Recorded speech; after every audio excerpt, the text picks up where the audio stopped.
Hey everyone, and welcome to the last episode of the first round of our tournament for March Madness. It's the same trio as always, and today we got a couple of Smash Bros. Games actually going to be competing in today's, but let's not get too ahead of ourselves. We're starting with Smash Ultimate and Xenoblade Chronicles 2. I am the worst person to speak to either of these games, so I will be listening a lot. Ultimate is the newest Smash Bros. Game to come out of the Nintendo Switch, and I think everyone can say it beats out Smash 4 by a long shot. It's probably the best Smash game since, ironically, Smash Bros. Melee. It's beautiful, it's competitive, the characters in it are awesome. Xenoblade Chronicles 2, though, is a very well-made RPG. It received a lot of controversy among a lot of people, but Nick told me this is the one to go with. I know him and Travis have very positive views on it, and so it's a very good game. It'll be interesting to hear what people say. So much that I bought the special controller just for Xenoblade 2.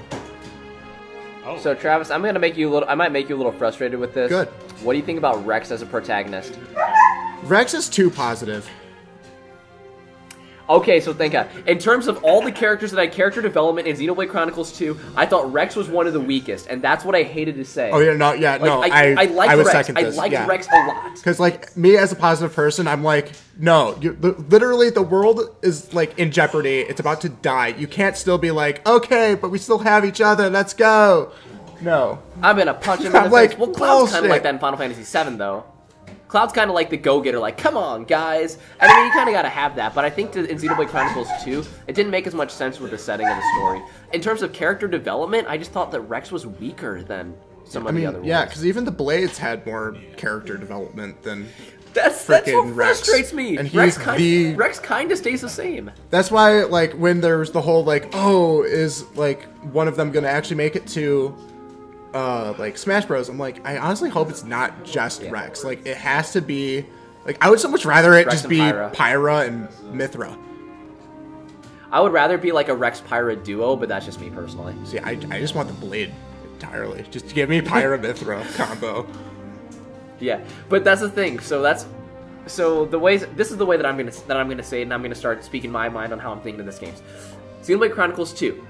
Fantastic battle system. I know that it's one of my personal favorites. It is amazing. Xenoblade game. It's so good. I would argue it's my favorite story. I like Xenoblade Chronicles X, and I also really like Xenoblade Chronicles for the Wii. I would argue that Chronicles 2 is still my favorite story, though. Ways to interact with the environment, which is, again, these are the criteria that I'm usually trying to judge RPGs on. I would say it doesn't have a lot of ways to interact with the environment, but not many Xenoblade Chronicles games do. They tried with trying to find the materials, like, scattered throughout the area. But I was thinking about this, and one of the reasons why I actually was kind of thinking that maybe X should have been on there is because at least you had the scales so you could see the world from a different angle. Like, even just taking to the sky adds more of a level of depth that you never got in terms of exploration with Xenoblade Chronicles 2. Which, when you have a game that's as expansive and as vast as Xenoblade Chronicles, like, that's one of the things that is a staple of their RPG series. I have to ding it for that, of not being able to capitalize on all of that. Because, like, they kind of were able to do it where, like, depending on which blades you had in your party, you had different abilities available to you. Like, Wind was able to jump, but you were just as easily just able to go through your pause menu, change out your blades to get what you needed, and then right after you finished using them for that thing, you just switch them back to your favorite fighting ones. And that was that, so in terms of, like, an RPG, experience, I think it's good. I think it's okay, I'll take it back. I think it's extremely good, but not nearly as good of a fighting game experience as you would get from Smash Bros. Ultimate. Ultimate, I probably put, like, over 150 hours into the game already, and it came out, what, like 4 months ago? Like, everything about that game is just an improvement on what Smash 4 has failed on. And it's just that much.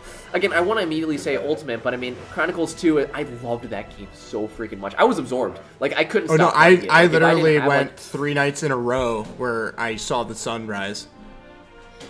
Yeah, like, it's that much where it just absorbs you that fast. Like, Chronicles 2 is extremely good, but it's up against a fighting game series that I have so much loyalty to. It's ridiculous. So the tournament you went to earlier today, was that for Ultimate or Melee? Yes, it was. It had both, but Ultimate was way bigger. That's one you did, right? Yeah, that's one I did. Gotcha. And it's like, it's just in terms of, how about this? I'm going to judge it based on how the games have grown.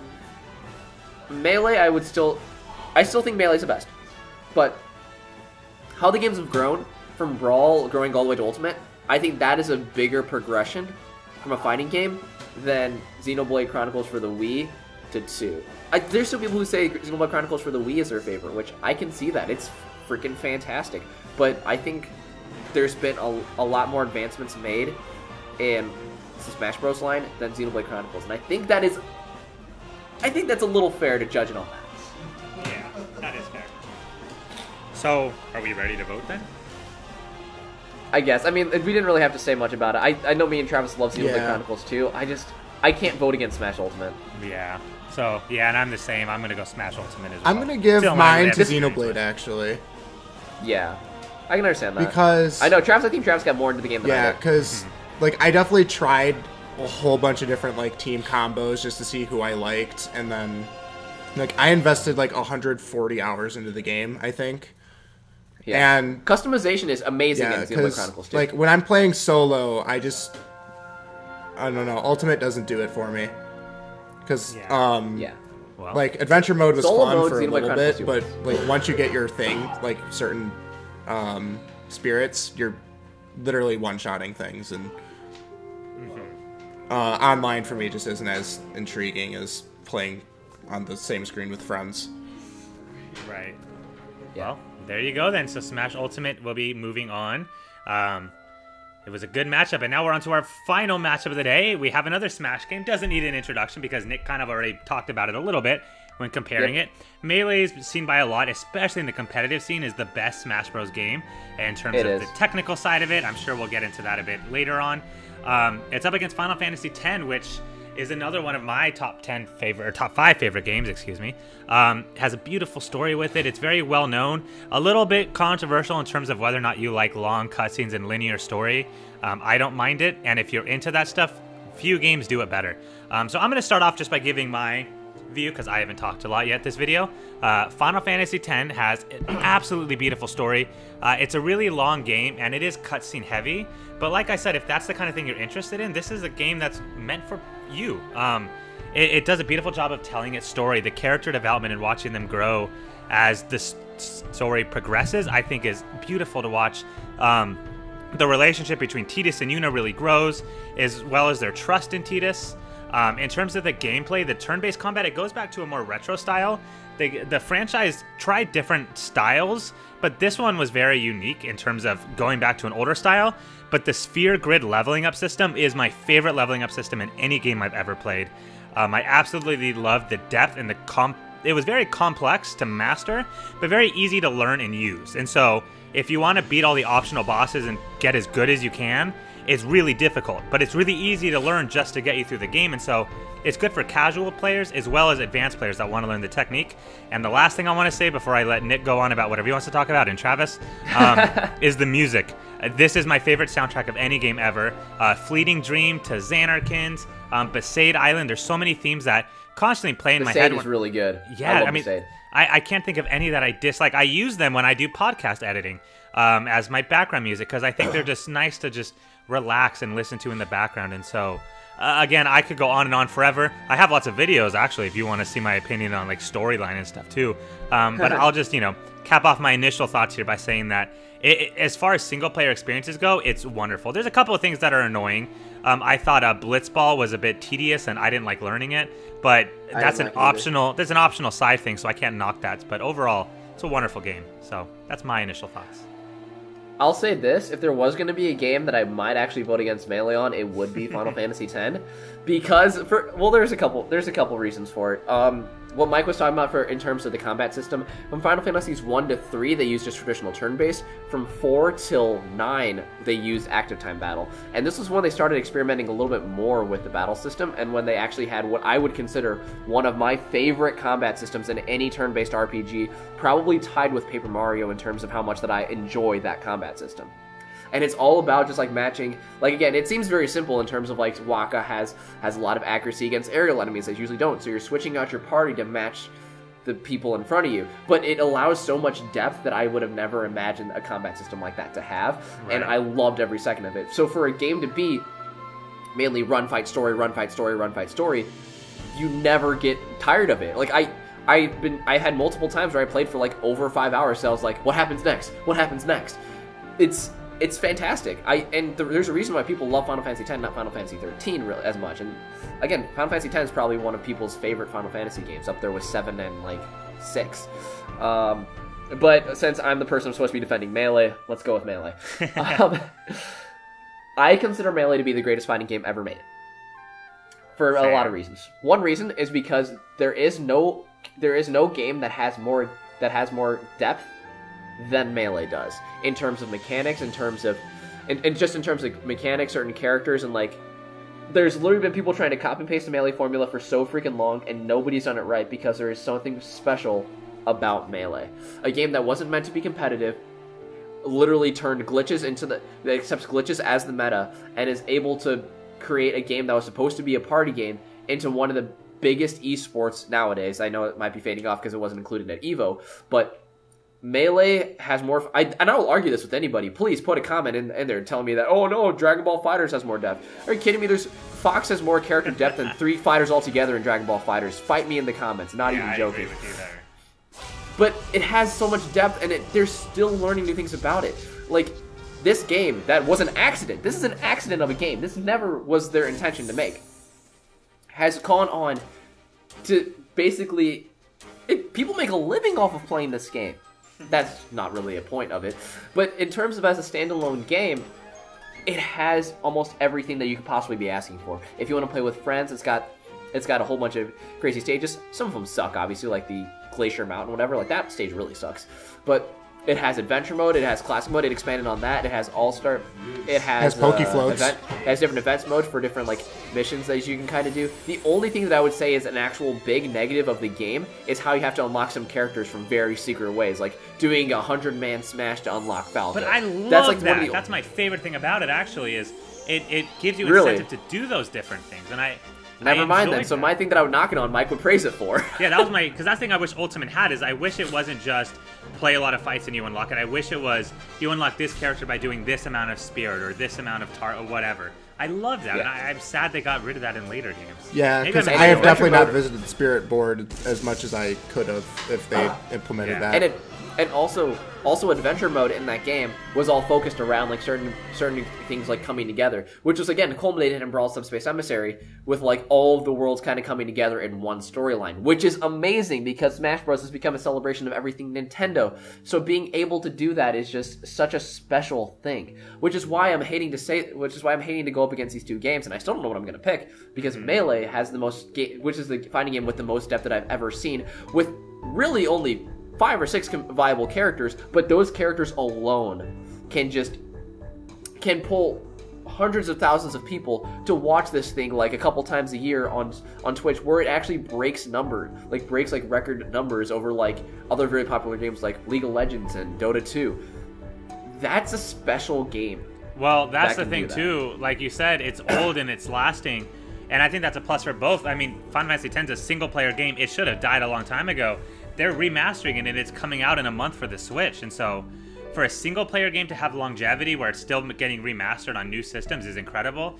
And the fact that Melee is still being played against other modern-day fighters is incredible. I mean, both have such longevity. I would agree, like, I'm a hypocrite for saying this, but Melee's clunkiness and older style is still so appealing, and it's not bad. I think in Mario games like Mario 64... It's a game that's actually aged really well. Yeah, I think in Mario 64, the clunkiness is obvious. In Melee, it's not. For a GameCube game, it runs relatively smooth. And like you said, the detail that went into the design of the game is obvious to the point where there's still so much stuff we're learning about the game. And I'm not the person to talk about like the hidden tech and stuff, but I'm very aware that it's there.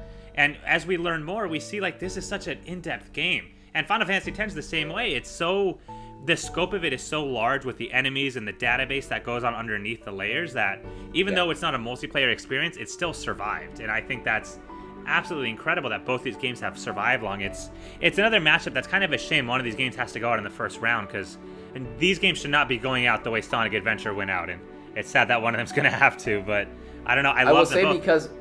Because Smash Bros has a very dedicated fan base, and same with Final Fantasy X, just based on what they've loved about the game. And I will also say this: the precision of Melee is better than any other game that I've seen, at least in terms of a fighting game. If you want to do something in Melee and you've practiced it, it's going to do that exact thing that you want perfectly, like 100% of the time. Right. And if it's going to be an issue, it's not going to be an issue with Melee. It's going to be, well, I guess technically it kind of is, but it's usually going to be on the controller itself. It's a game where there's like Melee is so perfect that the issue is actually you got to fix the controller. So they put something in the game to fix it. It's called UCF, Universal Controller Fix, but they put something in the game and like on the way that the tournaments run just to fix the imperfections that the controllers can have for playing the game.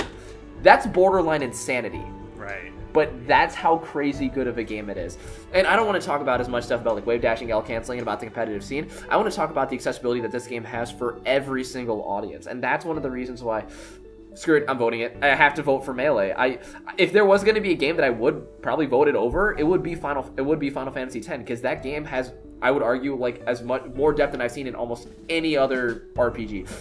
Maybe not a Bravely Default. Bravely Default's combat system. Okay, not the point. But Final Fantasy X is definitely like at the peak for what you can do with turn-based battling and perfecting it. Yeah, I'm the same way. I'm the opposite though. Like I'm gonna vote Final Fantasy X because that's closer to my heart. But Melee, I have so much respect for it. It's a great game. I am kind of curious, Travis, because I know you like Ultimate, and I am curious what your opinion is on Melee, though, before you cast your vote, too. Sorry, we kind of took over. My bad. I was fully anticipating that with the two games that were going up. Yeah. So for me, Melee was totally my jam. Like, I've rebought it, like, in high school because I lost mine somehow. But then, like, with Brawl, obviously Melee was still better, so we still played the crap out of it. But then once 4 came around, I'm like, it's good enough. So I kind of stopped playing Melee. And now it's to the point where it's Hungerbox's Jigglypuff, and everyone else is like a Foxmane, because they have to just be the meta. So for me, the competitive scene actually has dropped in recent years because it's literally either Hungerbox or Fox in the finals, and it's just interesting. I don't know. I like to see variety. If you want to win a tournament, sorry. Yeah, if you want to win a tournament, you have to be one of the top player, like the top 6. One of like the top 5 characters. You can't play anyone. Exactly. And to me, but casually, that does not matter. Casually, yeah, because like I don't like I'm a competitive person, but I like to play casually, if that makes sense. Like I will trash talk the crap out of you if you're my friend, but like I don't play online in Smash Bros or anything because I don't care about beating people I don't know. Yeah. But like Melee still set up everything that we always want Smash Bros to be. Like we didn't want Brawl remake. Like we wanted it to like Smash 4 to be another Melee.